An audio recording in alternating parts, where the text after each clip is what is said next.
असं एक गाव आहे भाऊ, त्या गावामध्ये राहतात रात्रभर सोंग.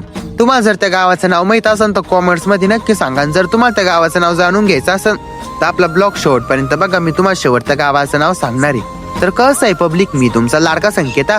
मग काय अशा प्रकारे आपण आलतो त्या गावामध्ये याचं एकच कारण होतं भाऊ. एका मुलाची आपल्याला ती कमेंट की आमच्या गावामध्ये पण सोंगा राहते, पण आमच्या गावात ती परंपरा वेगळी.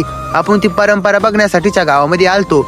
मग काशिनगाव जागीरपेक्षा बिन आणि चांदा एक्कोपेक्षा बिन या गावात ती परंपरा वेगळीच आहे भाऊ, खरोखरच. मग काय अशा प्रकारे इथं डायरेक्ट रात्रीच्या 11 वाजल्यापासून तर सकाळच्या 6 वाजेपर्यंत असते बस सोंग. एक सोंग येतं ते नाचून जातं, दुसरं येतं ते नाचून जातं भाऊ. अशा प्रकारे सगळ्या आईचे सोंग येते इथं नाचून जातात.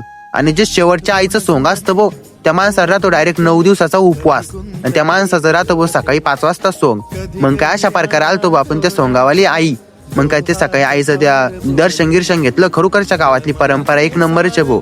पण जी गावातली परंपरा हीच भाऊ, ती परंपरा चालू ठेवू राहिली. मग काय गावाचं नाव होतं भाऊ किनगाव जट्टू.